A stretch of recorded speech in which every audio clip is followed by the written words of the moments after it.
दिव्या हमेशा शैतानियां करती रहती थी।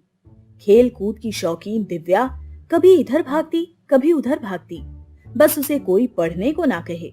अगर किसी ने पढ़ने को कह भी दिया तो मानो उसकी जान ही मांग ली हो। उसे पढ़ना बिल्कुल भी अच्छा नहीं लगता था। दिव्या चाहती थी कि वो हमेशा खेलती कूदती रहे और उसकी माँ उसे रोज शाम को पढ़ने के लिए बिठा देती थी। एक दिन दिव्या अपने सबसे पसंदीदा खेल खेल रही थी।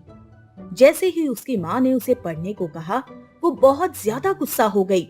उसने सोचा कि अगर वो घर की सारी किताबें जमीन में गड्ढा खोदकर उसमें दबा दे, उसकी प्रॉब्लम्स हमेशा के लिए खत्म हो जाएंगी। अगले दिन जब उसकी माँ घर पर नहीं थी, दिव्या ने घर के बाहर पेड़ के नीचे गड्ढा खोदना शुरू कर दिया। जैसे ही उसने गड्ढा खोदा, उसमें से एक लाल बोतल निकली। उसने उस बोतल को खोला और बिजली जोर जोर से गड़गड़ाने लगी। तेज हवाएं चलने लगी और देखते ही देखते उस बोतल से एक भयानक चुड़ैल बाहर निकली। दिव्या उसे देखकर बहुत ज्यादा डर गई। तभी अचानक वहां पर उसकी माँ आ गई और दिव्या को एक थप्पड़ लगा दिया और दिव्या की माँ तुरंत उसे पूजा वाले कमरे में ले गई। माँ ने दिव्या को बताया कि जब वो लोग इस घर में आए थे, तब कुछ लोग कहते थे कि इस घर में एक चुड़ैल का साया है। तो उन लोगों ने एक बड़े पुजारी को बुलाकर इस घर की पूजा करवाई और उस पुजारी ने अपनी शक्ति से उस चुड़ैल के साये को इस बोतल के अंदर कैद कर दिया और बोला कि कभी भी इस बोतल को कोई हाथ ना लगाए, और अगर गलती से किसी ने इस बोतल को खोला तो ये चुड़ैल वापस आजाद हो जाएगी। दिव्या ये बात सुनकर डर गई और बोली, माँ, अब हम क्या करें? तब माँ ने बोला कि पुजारी जी ने उन्हें एक पवित्र जल दिया था कि अगर ये चुड़ैल कभी गलती से बाहर आ भी जाए तो इस जल को छिड़ककर उस चुड़ैल को फिर से कैद कर दिया जा सकता है।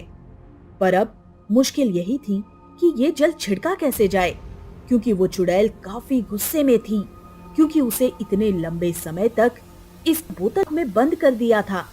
तभी अचानक वहां रोते बिलखते दो छोटे छोटे बच्चे आ गए और वो चुड़ैल उन बच्चों के पास शांति से खड़ी थी। माँ धीरे से कमरे से बाहर आई और उस चुड़ैल से बात करने की कोशिश करने लगी। जैसे उस चुड़ैल ने माँ को देखा, वो चुड़ैल माँ पर हमला करने के लिए भागी। माँ के हाथ में वो पवित्र जल था।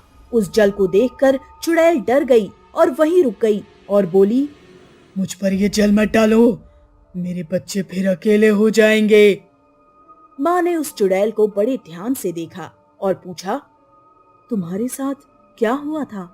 चुड़ैल बोली, मेरे पति ने मुझे वहीं जिंदा जला दिया था और मेरे बच्चे भूखे बिलखते रह गए और ऐसे ही उन्होंने भी दम तोड़ दिया।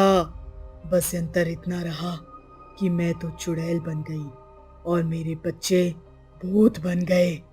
तब से हम यहीं रहते थे, पर 10 साल पहले तुम आए और तुमने मुझे इस बोतल में कैद कर दिया।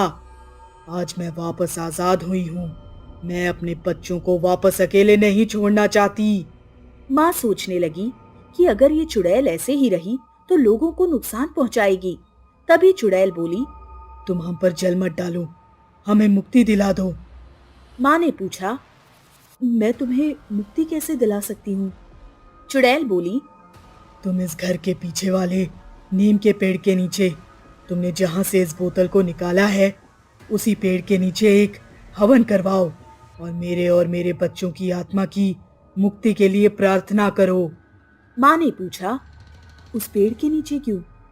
चुड़ैल बोली, मेरे पति ने मुझे यहीं जलाया था और अगर कोई उस पेड़ के नीचे हवन करवाता है और मेरे बच्चों की मुक्ति की प्रार्थना करता है तो हमें मुक्ति मिल सकती है।